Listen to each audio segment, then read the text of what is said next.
को लगातार 23 साल न झुकूंगा और न थकूंगा का सफर पूरा करते गए। इस बीच देश के प्रधानमंत्री नरेंद्र मोदी पहले गुजरात के मुख्यमंत्री बने और उसके बाद फिर वो देश के प्रधानमंत्री बने।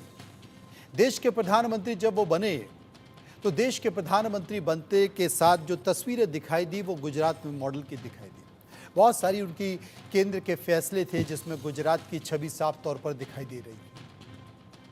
आज हम देश के प्रधानमंत्री नरेंद्र मोदी के इस 23 साल के सफर पर विस्तार से चर्चा करेंगे। हमारे साथ मौजूद होंगे हिमांशु भट्ट जो कि वरिष्ठ पत्रकार हैं, जयेश सोनी जो कि ब्यूरो चीफ गुजरात हैं, आलोक मेहता जी जो कि हमारे एडिटोरियल डायरेक्टर हैं वो हमसे जुड़ेंगे, और संजय शर्मा हमारे सहयोगी जो कि बीजेपी को लंबे समय से कवर कर रहे हैं वो भी हमारे साथ होंगे। सबसे पहले मैं हिमांशु भट्ट के पास चलूंगा। गुजरात की बात है तो गुजरात की जमीन से अगर निकल कर आए आवाज तो ज्यादा बेहतर होगा। हिमांशु जी, अगर देश के प्रधानमंत्री नरेंद्र मोदी के इस सफर को हम देखें, 23 साल के सफर को, या तो यूं कहें कि ना झुकूंगा ना थकूंगा, या फिर यूं कहें कि राम काज कीजे बिना मोहे कहां विश्राम, इन दोनों ही पंक्तियों को आप अपने शब्दों में किस तरीके से ढालेंगे?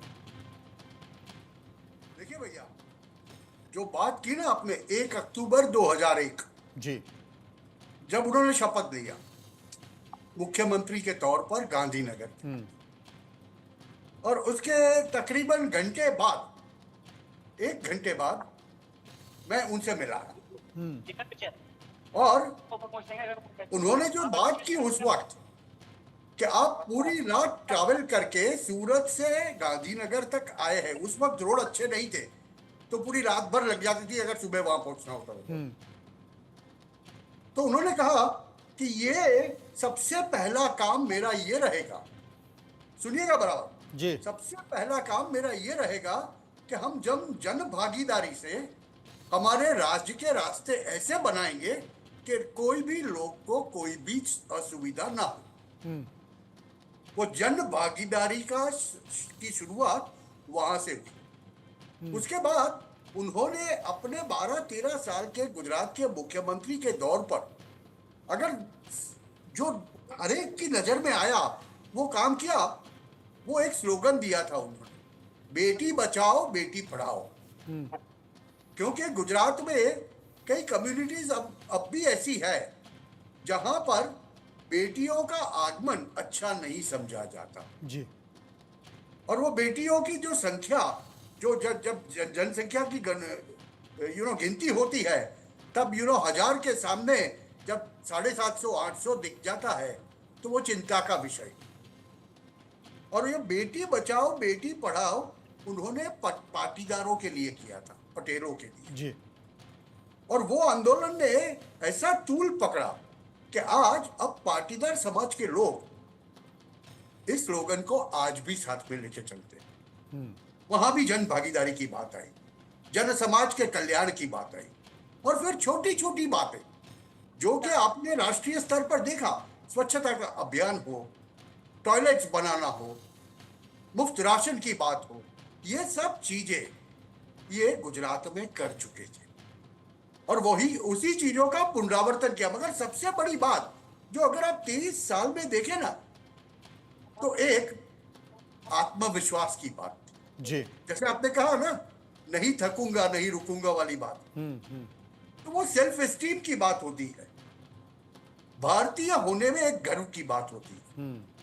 देखिए, वो पहले तो यूएस जा चुके थे 2-4 बारी, मगर मुख्यमंत्री बने तब से वो प्राइम मिनिस्टर बने, वो कार्यकाल में उनका वीजा डिनाई किया गया। उसकी वजह थी गोधरा का वक्त। गोधरा का वक्त भी उनके पहले कार्यकाल में हुआ था।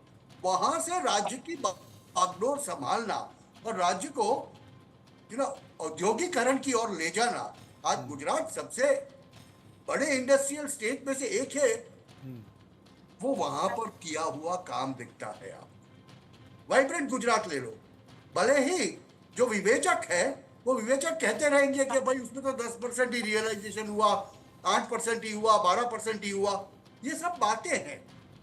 मगर वो जो एक अटेम्प्ट था गुजरात को वाइब्रेंट बनाने का, गुजरात की प्रजा को सही मायनों में उनके खुद की शक्तियों से परिचित करवाने का काम वो इन्होंने किया और इसी वजह से शायद उनको जाना जाता है। आज वहां गुजरात के सीएम से लेके 2001 से 2024 आज 7 अक्टूबर के दिन जब मैं देखता हूं तब मुझे नरेंद्र भाई एक पॉलिटिकल नेता की जगह, पॉलिटिकल लीडर की जगह एक वर्ल्ड के स्टेट्समैन बने हुए नजर आते हैं। बिल्कुल आपने सही कहा, क्योंकि क्योंकि जिस तरीके से उनकी नीतियां रही हैं, जिस तरीके से राष्ट्रीय और अंतर्राष्ट्रीय स्तर पर उन्होंने अपनी उपस्थिति दर्ज की है बिना किसी के दबाव के। इस बीच कई एनडीए के सहयोगी भी मौजूद रहे और अभी हाल ही में 2024 के जो चुनाव परिणाम आए हैं उसमें भी कई सारे एनडीए के सहयोगी थे। किसी ने कहा कि वो चंद्रबाबू नायडू के दबाव में आ जाएंगे, किसी ने कहा कि नीतीश कुमार के दबाव में आ जाएंगे, किसी ने कहा कि साहब इतने मंत्री पद तो नीतीश कुमार को देना होंगे, इतने मंत्री पद चंद्रबाबू नायडू को देना पड़ेंगे। लोगों ने विभाग भी तय कर दिए, बड़े विभाग। लेकिन जब सब कुछ तस्वीर सामने आई तो पता चला कि नरेंद्र मोदी दबाव में आने वाले नेता है नहीं है। एक संकेत हमको दिखाई दिया। हमारे गुजरात के ब्यूरो चीफ जयेश सोनी इस वक्त हमारे साथ मौजूद हैं। जयेश साहब, बतौर मुख्यमंत्री जब गुजरात में नरेंद्र मोदी रहे तो बहुत सारी योजनाओं को लेकर आए और उसको उन्होंने कैरी किया केंद्र सरकार में अपनी जो उनकी दिल्ली की सरकार थी, केंद्र की सरकार में बहुत सारी योजनाओं में, बहुत सारी नीतियों में गुजरात की छवि देखी गई और ये देखा गया कि गुजरात का जो विकास का मॉडल है उसको केंद्र में कहीं ना कहीं कभी प्रत्यक्ष तौर पर तो कभी अप्रत्यक्ष तौर पर लेकर आए। क्या मानते हैं ऐसी योजनाओं के बारे में? जी बिल्कुल, ये जो योजनाएं हैं वो उनके जो माइंड में पहले से सेट होती है। उनको क्या काम करना है उसका विजन उनके सामने पूरा क्लियर होता है। वो जो लोगों से जो इनपुट्स मिलते हैं, जो चीजें लोगों से जानकारी मिलती है, उस जानकारी को वो किस तरह से गवर्नमेंट के थ्रू उसको इम्प्लीमेंट करे, उसके लिए वो पहले से ही प्लानिंग करके रखते हैं। और उस प्लानिंग को एग्जीक्यूट करने के लिए जो भी योजनाएं बनती है तो जो ब्यूरोक्रेट्स हैं उनके साथ बैठकर ये योजनाओं को अमलीकरण कराने के लिए वो सारी चीजों को डिस्कस करके उसको इम्प्लीमेंट कराते हैं।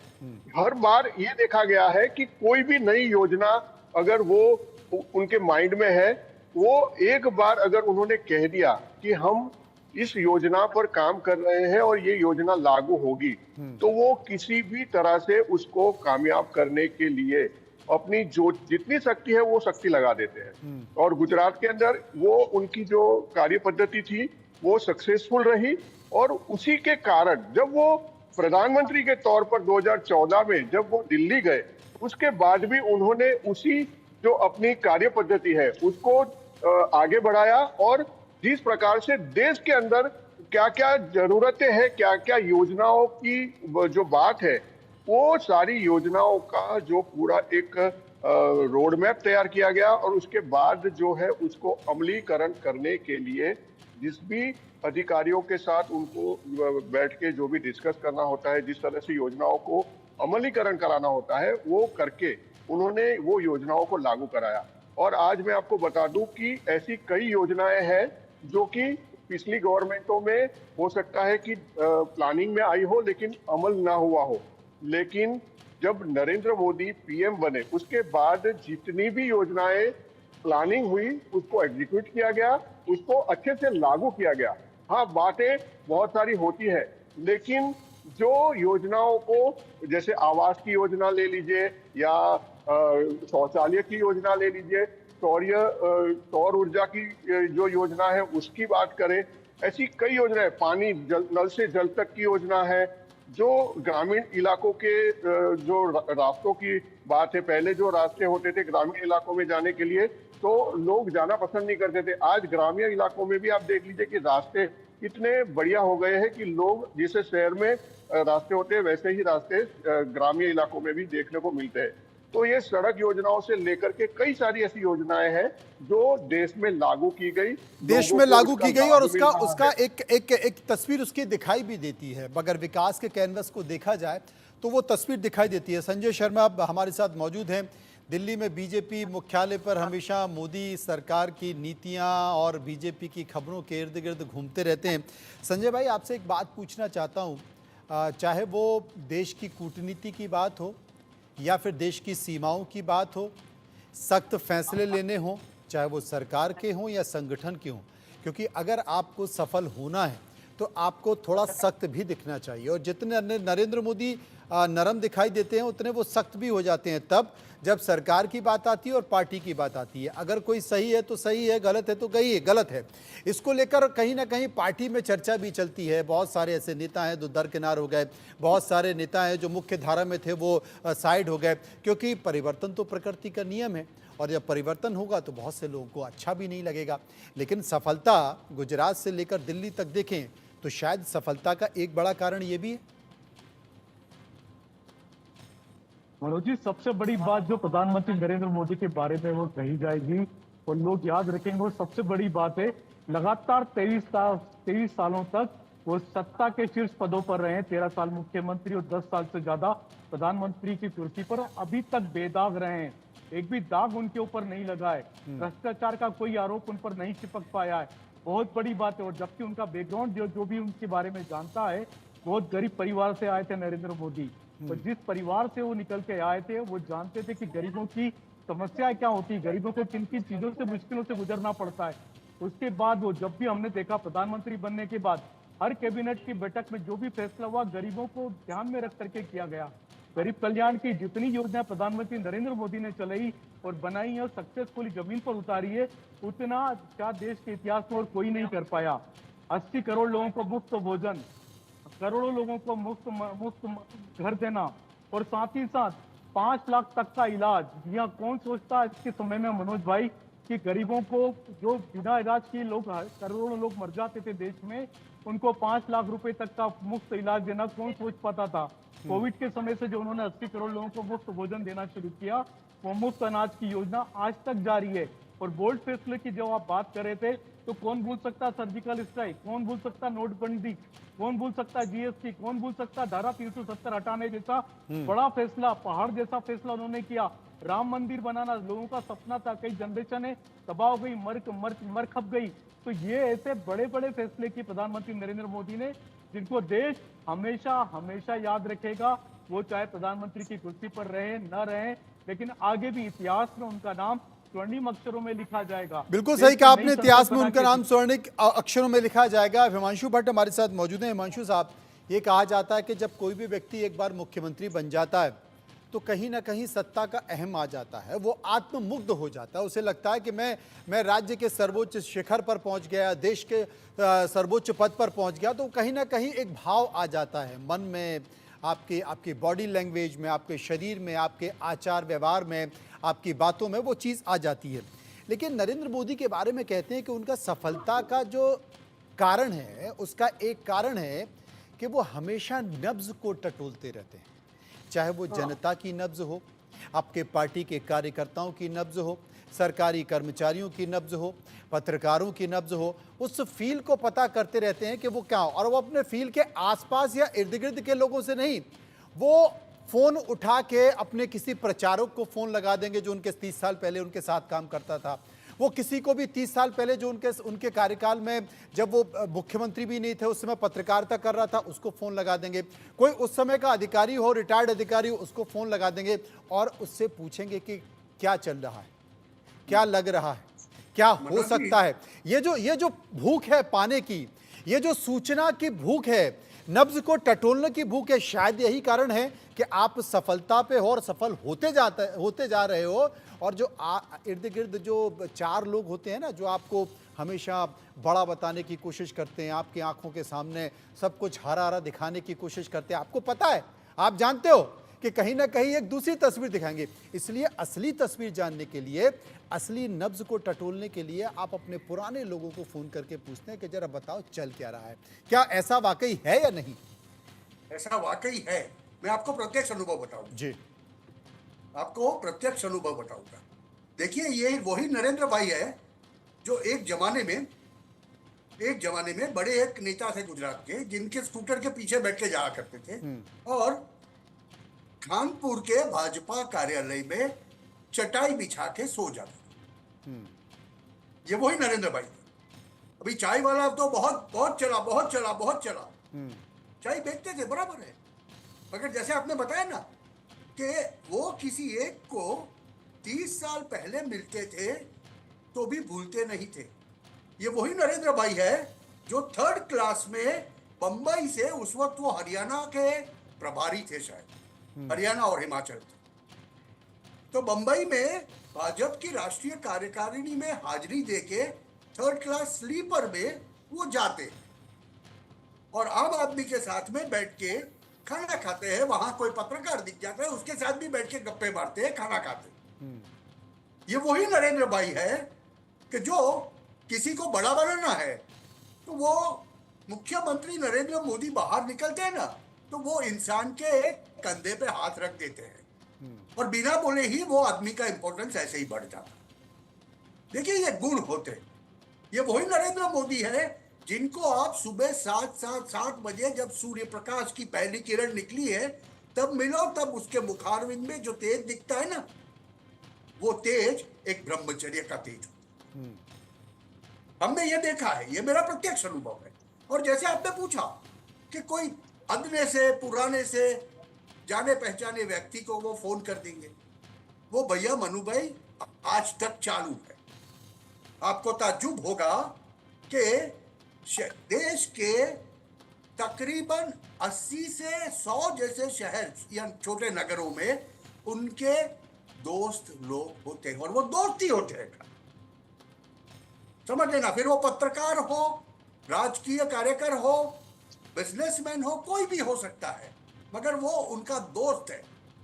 वो कभी वो नहीं बोलेगा कि मैं इनको जानता हूं, मगर जब उनको वो शहर के बारे में या अपने पार्टी के विषय के बारे में जब कुछ जानना होगा वो शहर की, तो वो उनको फोन करके पूछ लेगा कैसे हो और नाम से बुलाएगा। 25 साल के बाद मिलेंगे, फिर भी नरेंद्र मोदी किसी को नाम से बुलाएंगे। डांग के गांव में जाएंगे, वहां बोलेंगे कि यहाँ तो लालजी भाई सरपंच थे ये साल में। कहाँ है लालजी भाई? अच्छा गुजर गए, उनका बेटा था छोटा सा, वो कहाँ है, कितना बड़ा हो गया। देखिए ये दिखाता है, ये जो पीपल टू पीपल कनेक्ट और कांटेक्ट की जो बात होती है ना, जो एक बहुत ही जरूरी आवश्यक गुण होता है कोई भी नेता के लिए। आप भाजपा के कार्यालय में चले जाइए, संजय जी बराबर बताएंगे, भाजपा के कार्यालय में जो कार्यकर नियमित रूप से जाता हो या जो पत्रकार नियमित रूप से जाता हो, वो इनकी नजर में होता है। ज्यादा करके भाजपा के कार्यकरों के तो नाम भी उनको पता होता है और वो लोगों को नाम से बुलाते। मैंने तो ये चीज मेरे सामने होती हुई देखी है।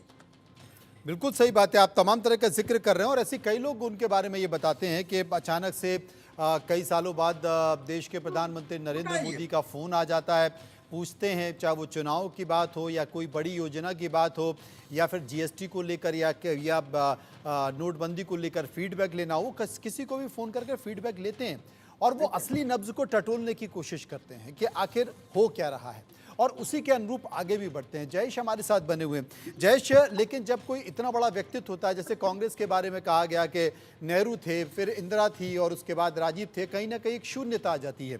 भारतीय जनता पार्टी में नरेंद्र मोदी के गुजरात के आने के बाद, हालांकि गुजरात उनके दिल के बहुत करीब है, वो गुजरात की नीतियों को लेकर, नेताओं को लेकर, वहाँ की कार्यप्रणाली, वहाँ के संगठन को लेकर लगातार नज़र रखे रहते हैं, संपर्क में रहते हैं और चीज़ों को बनाते भी रहते हैं। लेकिन कहीं ना कहीं जब इतना बड़ा व्यक्तित्व वहाँ से हटता है तो एक शून्यता आ जाती है, फिर राज्य को या लोगों को लगता है कि यार कोई विकल्प नहीं है। क्या एक ऐसी स्थिति गुजरात में निर्मित हुई है? जी नहीं, बिल्कुल मैं ये इस बात को इसलिए नकार रहा हूं कि नरेंद्र मोदी के जाने के बाद यहाँ पर जो उन्होंने जो किला बनाया था, उनका जो अभेद किला है, ऐसा कह सकते हैं कि आज भी वो कायम है। आप पिछले 3 इलेक्शन की बात ले लीजिए तो 2014 में भी 26 सीट लोकसभा में पाई गई थी, उसके बाद 2019 में भी 26 सीट पाई गई। इस बार 1 सीट कम हुई है, लेकिन वो किला अभी भी अकबंद है। बाकी विधानसभा इलेक्शन की बात कर लो आप, तो 2001 में जब वो चुनाव लड़े थे और जीते थे, उसके बाद लगातार बीजेपी की सरकार गुजरात में भी बनती आ रही है। अगर स्थानीय इकाइयों की बात करें तो स्थानीय इकाइयों में भी ज्यादातर ऐसे पालिकाएं हैं, महापालिकाएं हैं या जिला पंचायत है, जहां पर आज भी बीजेपी रूल कर रहा है। मैं आपको एक बात और बताना चाहता हूं कि गुजरात ही नहीं, पूरे देश में अगर किसी पार्टी के एक चेहरे पर इलेक्शन लड़ा जा रहा हो तो वो केवल नरेंद्र मोदी है। आज कोई भी ऐसी पार्टी नहीं है जिसका कोई एक चेहरा हो, जिसके चेहरे के नाम पर लोग वोटिंग करते हो। यहाँ पर अगर म्यूनिसिपालिटी का इलेक्शन हो तो भी लोग बोलते हैं किसे वोट दिया, तो बोलते हैं मोदी को। मतलब कि लोग मोदी को देखकर बीजेपी को वोट देते हैं। बीजेपी और मोदी मतलब एक ही चीज हो गई कि मोदी है तो बीजेपी है, बिल्कुल। बीजेपी आप मतलब मोदी आपने मेरे सवाल का जवाब दे दिया कि मतलब लोगों को, गुजरात की जनता अभी भी मोदी को गुजरात का मुख्यमंत्री मानती है और उसी भरोसे वोट करती है। और मेरा सवाल भी वही था कि क्या उनके अलावा जो मुख्यमंत्री हैं उनको वो मान भी रहे हैं कि नहीं मान रहे? नहीं मान रहे। आपके जवाब को देखा जाए वो मोदी को ही मुख्यमंत्री मान रहे हैं। संजय हमारे साथ मौजूद हैं, संजय के पास हम चलेंगे। संजय, राष्ट्रीय मंचों पर और अंतर्राष्ट्रीय मंचों पर इससे पहले भी भारतीय जनता पार्टी के कई बड़े नेता रहे हैं, जिनमें अटल बिहारी वाजपेयी प्रधानमंत्री रहे हैं, लाल कृष्ण आडवाणी जैसे बड़े नेता रहे हैं, लेकिन नरेंद्र मोदी ने बतौर प्रधानमंत्री एक बड़ी लकीर खींच दी। और शायद वो अगर देखा जाए उनका कद जवाहरलाल नेहरू के बराबर का है कि तो कार्यकाल में देखा जाए। साथ ही कूटनीति को लेकर ऐसे समय जब विश्व एक अजीब सी स्थिति में पहुंच गया, जहां युद्ध चल रहा है, कई देश आपस में लड़ रहे हैं, वहां पर आप खड़े रहकर आपकी जो कूटनीति, आपकी जो डिप्लोमेसी है, आप किसी के साथ भी नहीं हैं और सबके साथ भी हैं, और आप सबके प्रिय हैं, सबके हितैषी, हर कोई चाहता है कि आप उनके साथ बने रहें। इसके साथ साथ तमाम जो अंतर्राष्ट्रीय संधियां हैं उसमें आपको महत्व मिल रहा है। अमेरिका, इंग्लैंड, ब्रिटेन, तमाम ऐसे दोस्त हैं, वो आपकी उपस्थिति को मानते हैं, वो आपके प्रभाव को मानते हैं, आपके वजूद को मानते हैं, और वो उसका संकेत भी खुले मंच से सार्वजनिक तौर पर देते हैं। ये जो उपस्थिति है, ये उपस्थिति बताती है कि आपने अपनी रीति से, अपनी नीति से, अपने अपने काम से, चाहे वो देश के अंदर हो या देश के बाहर हो, एक जगह बनाई। और जिसका जिक्र आप कर रहे थे कि लोग इस स्वर्णिम काल को लंबे समय तक याद रहेंगे, भुला नहीं पाएंगे। अब स्वाभाविक तौर पर आप जब राजनीति में तो आपका विरोध भी होगा, लेकिन आपने एक बड़ी लकीर खींच दी है और भारतीय जनता पार्टी के कई नेता तो छूट ही गए हैं, जो अमिट छाप उन्होंने छोड़ी है, लेकिन इतिहास के भी, यानी कि भूत, वर्तमान और भविष्य, इन तीनों को पार करते हुए आपने एक बड़ा कदम, एक बड़े देश के तौर पर। बिल्कुल, नरेंद्र मोदी की गिनती इस समय दुनिया के बड़े टॉप नेताओं में होती है और दुनिया उन पर विश्वास भी करती है। और डिप्लोमेसी का सबसे बड़ा उदाहरण है कि अमेरिका और रशिया जो एक दूसरे का कट्टर दुश्मन माना जाता है, उसके बावजूद भी दोनों ही देश को उसकी डिप्लोमेसी भारत की स्वीकार करनी पड़ती है, क्योंकि भारत रूस से पेट्रोल खरीद रहा है, अमेरिका को बेच रहा है। तो ये इससे बड़ी डिप्लोमेसी नहीं हो सकती। रूस और यूक्रेन वॉर जब चल रहा हो, नाटो ने प्रतिबंध लगा रखे हो, रशिया से कोई सामान नहीं खरीद सकता, लेकिन भारत खुलेआम रशिया का सामान खरीद रहा है और रशिया का सामान खरीद के यूरोप और अमेरिका जैसे देशों को बेच रहा है, और वो देश भारत से खरीद रहे हैं। तो ये डिप्लोमेसी की सबसे बड़ी जीत है। भारत एकमात्र ऐसी कंट्री है दुनिया की जिस पर पूरी दुनिया के देशों को भरोसा है कि रूस और यूक्रेन वॉर अगर कोई रुकवा सकता है तो वो शख्स है, वो लीडर है नरेंद्र मोदी। एकमात्र एक ही नाम आता है, चाइना, जो भारत पर लगातार आक्रामक था, उसको कहीं ना कहीं भारत ने रोका है, डिप्लोमेसी के दम पे रोका है। भारत ने अपनी सैन्य शक्ति के दम पे नहीं रोका है, भारत ने डिप्लोमेसी के दम पे रोका। सर्जिकल स्ट्राइक भारत ने पाकिस्तान पे की, लेकिन पाकिस्तान कुछ भी नहीं कर पाया, भारत का आज तक कुछ नहीं कर पाया।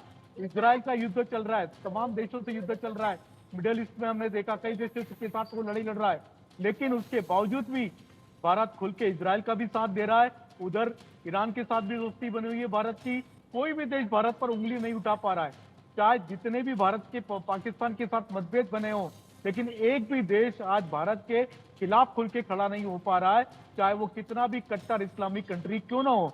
ये भारत की बहुत बड़ी डिप्लोमेसी की जीत है और किसी ने भी उम्मीद नहीं की थी। खुद केंद्रीय गृह मंत्री अमित शाह भी इस बात को स्वीकारते हैं कि उन्होंने खुद ने भी कभी इतनी उम्मीद नहीं की थी। जिस तरीके से भारत की कूटनीतिक जो रास्ता चल रहा है भारत का, उस पर इतनी सफलता मिलेगी, इसकी कल्पना खुद उनको भी नहीं थी और खुद बीजेपी के बड़े बड़े नेताओं को भी कभी नहीं सोचा था कि भारत कहीं दुनिया में इस तरह से कूटनीतिक क्षेत्र में अपना नाम कमा पाएगा। नरेंद्र मोदी G7 का हमने देखा, G20 का सम्मेलन देखा, G7 में भी भारत जाता है, वहां के भी बड़े जितने भी नेता है G7 के टॉप देशों के, वो भारत को स्वीकार करते हैं, एक्सेप्ट करते हैं। G20 का सम्मेलन भारत में होता है, दुनिया का हर देश का बड़ा राष्ट्रपति भारत आता है, चाहे पुतिन हो, चाहे अमेरिका के राष्ट्रपति हो। तो ये सिर्फ नरेंद्र मोदी के बुलाने का इंतजार करते हैं कई नेता। इटली की हमने प्रधानमंत्री प्राइम मिनिस्टर को देखा, चाहे फ्रांस के राष्ट्रपति को देखा। जब भी नरेंद्र मोदी ने भारत में बुलावा दिया है, सारे नेता भारत की तरफ दौड़े चले आए और भारत के और प्रधानमंत्री खड़े भी नरेंद्र रहते हैं, वो मोदी को- अंतर्राष्ट्रीय मंचों पर भारत के साथ खड़े भी रहते हैं। हिमांशु भट्ट हमारे साथ मौजूद हैं, बहुत ज़्यादा समय नहीं है, लेकिन हिमांशु जी, हम चाहते हैं कि देश के प्रधानमंत्री शतायु हों, हम चाहते हैं कि वो लंबे समय तक इस देश के प्रधानमंत्री रहें, हमारी शुभकामनाएं उनके साथ हैं। लेकिन ये मानवीय स्वभाव है और एक जो कहावत है कही जाती है कि शिखर बड़ा नुकीला रहता है, उस पर बहुत लंबे समय तक टिके रहना मुश्किल भी होता है और कभी कभी असंभव भी हो जाता है। अब आपने कई सारे राज्यों के चुनाव भी देखे, हरियाणा का चुनाव परिणाम, जम्मू कश्मीर का चुनाव परिणाम कल आने वाला है, बेसब्री से सबको इंतज़ार है। एग्जिट पोल बताते हैं कि जम्मू कश्मीर में एनसी और कांग्रेस का गठबंधन आके और हरियाणा में तो कांग्रेस की सरकार आ रही है, जबकि हरियाणा में बहुत ज़्यादा काम हुआ है। हरियाणा में भ्रष्टाचार कहा जाता है कि साहब भ्रष्टाचार भरकस पूरी तरह से रोकने की कोशिश खट्टर साहब ने की, बावजूद उसके लोग नाराज़ हैं। और हमारे संवाददाता वहाँ पर घूम रहे थे, उनका एक कहना था कि साहब मैंने लोगों से पूछा तो कह रहे थे कि साहब अब हम बोर हो गए। तो ये खाम में बोर होने की कहानी, या कहें कि एक मानवीय स्वभाव है कि चलो यार एक बार अब हो गया, काफ़ी बदलाव देखते हैं, ये बड़ा तकलीफ देता है भारतीय राजनीति में। आप विकास कर लीजिए, आप सड़क बनवा लीजिए, आप रोजगार दे दीजिए, आप अंतर्राष्ट्रीय स्तरों पर अपनी पहचान बना लिए। तो अब की स्थिति, क्योंकि अब आपने देखा भी पिछली बार चुनाव आए तो 40 सीटें आपकी कम हो गई, उत्तर प्रदेश में आपकी एक बड़ी गिरावट दिखाई दी।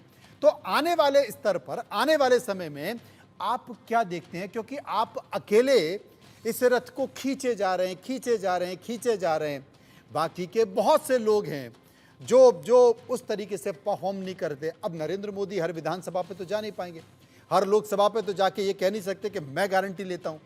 तो ये जो अकेले कब तक, एकला चलो कब तक, और ये कब तक इस रथ को खींच पाएंगे। दूसरी चीज है कि आने वाले समय में अब आप क्या देखते हैं राजनीतिक तौर पर। मनु जी, एक दो बातें मैं बताऊंगा, इसमें इसका आंसर छुपा हुआ है दोनों सवालों का।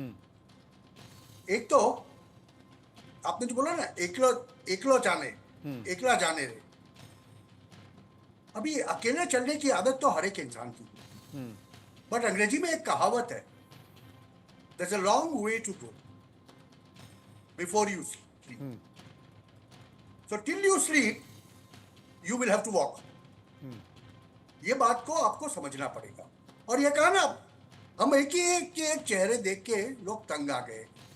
इसी को हम एंटी इनकुबेंसी कहते हैं सर, इसी को हम एंटी इनकुबेंसी कहते हैं। इसके लिए एक कहावत बड़ी पर्याप्त है, मैं हिंदी में देने की कोशिश करूंगा।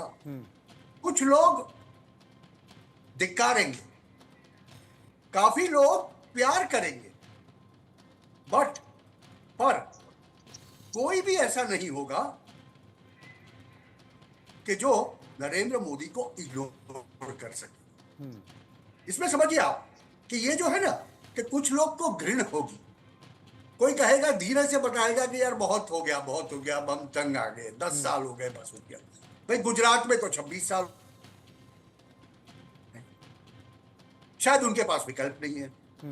हरियाणा में तंग आ गए। मगर क्या हरियाणा के चुनाव मोदी के लिए है, मोदी को चुनने के लिए है? अभी उत्तर प्रदेश में जैसे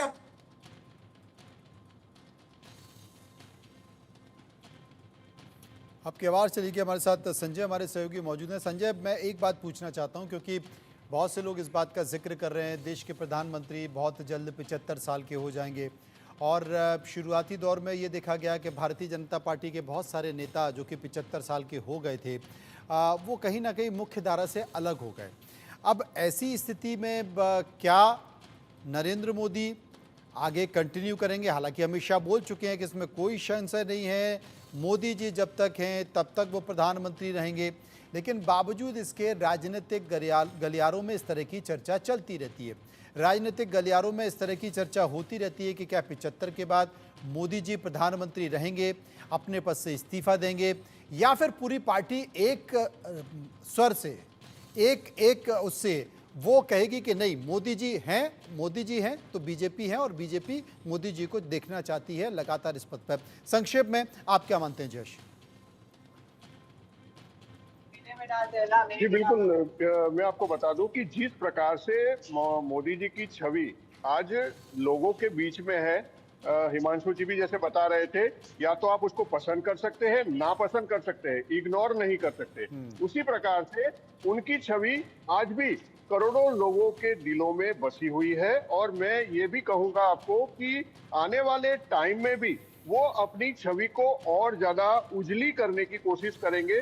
लोग आज जो उनके विरोध में है, उनको भी अपने तरफ करने की कोशिश हमेशा वो करते हैं और आगे भी करते रहेंगे। करते रहेंगे ये हो और सकता है अपनी उपस्थिति कि देते रहेंगे। लेकिन फिलहाल इसमें कोई शक नहीं है कि नरेंद्र मोदी का विकल्प नहीं है। अगर आप किसी के बारे में सोचते भी हैं तो गलती करेंगे। बहुत बहुत शुक्रिया करूंगा मैं हिमांशु भट्ट का, शुक्रिया मैं करूंगा संजय शर्मा का, शुक्रिया करूंगा जयेश सोनी का, जो विस्तार से मेरे साथ बने हुए थे और चर्चा